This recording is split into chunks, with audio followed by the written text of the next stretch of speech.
Acabamos de terminar con la rodilla, ahora vamos a hablar de la cadera. La cadera, en perros de raza grande, vamos a mencionarlos primero,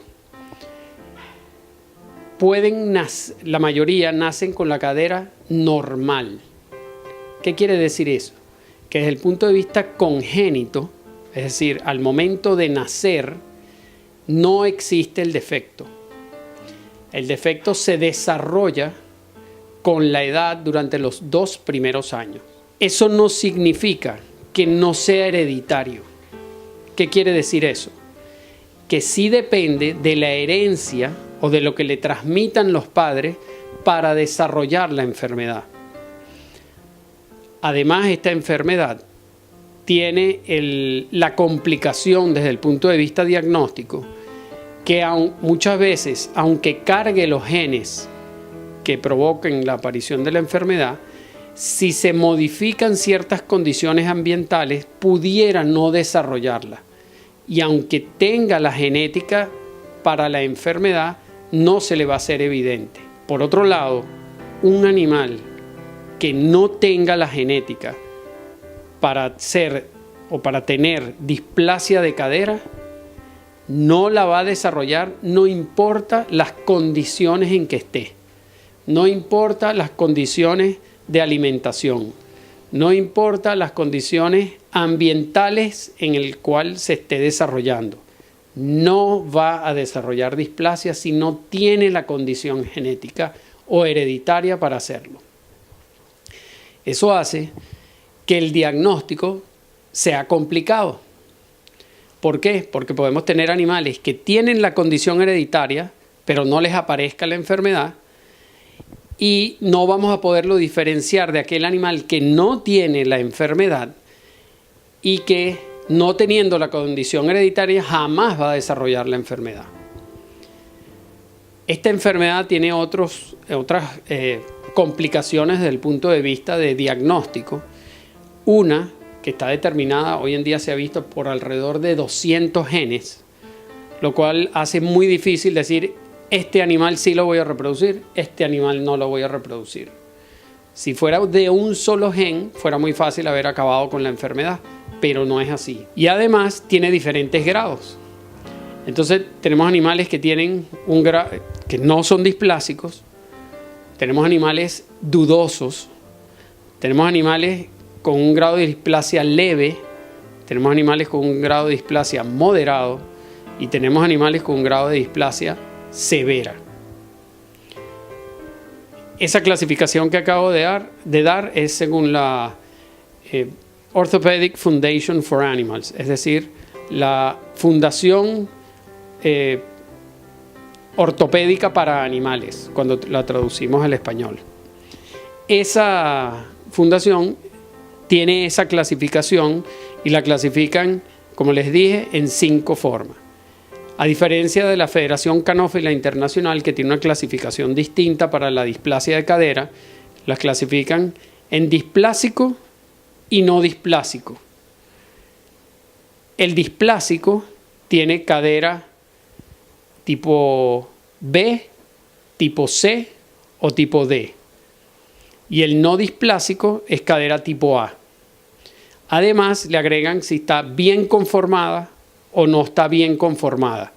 Es un poco subjetivo, pero permite entender que si nosotros vamos a entrar en la reproducción de esos animales, debemos elegir aquellos animales que tienen la mejor cadera posible. Muchas veces tenemos un animal con características de cadera B, que si lo cruzamos con un perro con características de cadera A, vamos a tender a llevar a toda la progenie hacia A.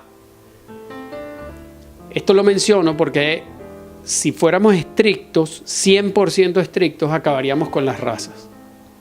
Entonces es importante entender que el hecho de tener una displasia leve no significa que lo tenemos que sacar de la reproducción.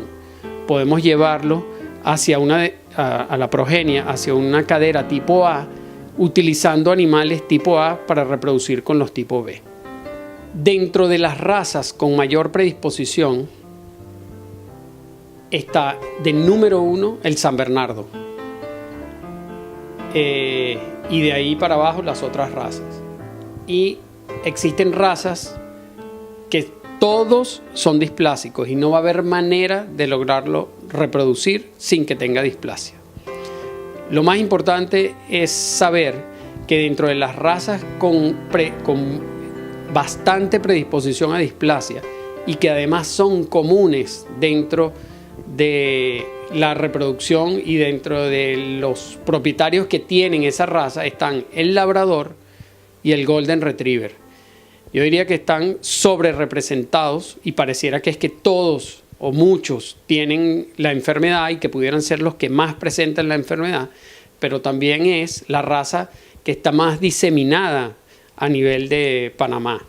Entonces hay que, bueno, y no solo de Panamá, en el mundo probablemente. La displasia de cadera se puede diagnosticar de manera temprana con métodos especiales para ver si tienen la laxitud de esa articulación por encima de ciertos parámetros.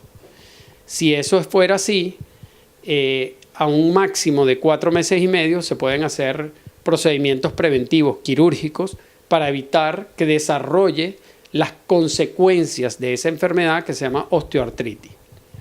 El grave problema que tiene la displasia de cadera no es la displasia de cadera per se, es que a la larga ocasiona dolor.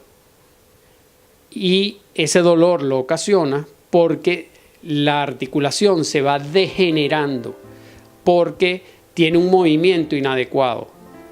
Eso hace que los cartílagos se desgasten y cuando un cartílago se desgasta provoca al final dolor y artritis.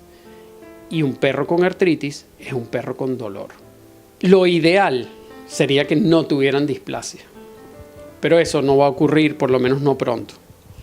Entonces lo que debemos hacer es tratar de determinar cuáles son los animales tempranamente que pueden llegar a desarrollar la displasia de cadera para evitar que desarrollen la degeneración de la que estábamos hablando.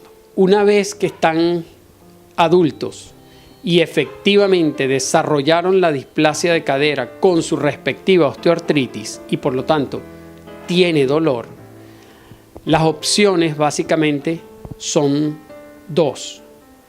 Hay una opción medicamentosa, es decir, con medicamentos, y otra cosa es médico-quirúrgica, que es hacer cirugía para evitar que al animal le duela. No hay manera de curar la enfermedad. Lo que vamos a hacer es evitar que tenga dolor. Es decir, todos los tratamientos son paliativos. En próximas oportunidades podremos hablar un poco más acerca de toda la condición y todas las razas que pudieran tener presentes la enfermedad. Lo más importante a entender es que la displasia de cadera es casi exclusiva de perros de raza grande, pero hoy en día se están manejando las posibilidades de determinar, incluso en perros de raza pequeña, la posibilidad de que esa enfermedad se desarrolle. En Europa están haciendo triaje para saber cuáles animales pudieran tener displasia de cadera antes de entrar en el plan reproductivo, idealmente. Y dentro de esas razas, por ejemplo, les puedo mencionar al poodle, les puedo mencionar al cavalier, como animales a los que están buscando tomarle placas de manera temprana para ver si van a desarrollar la enfermedad.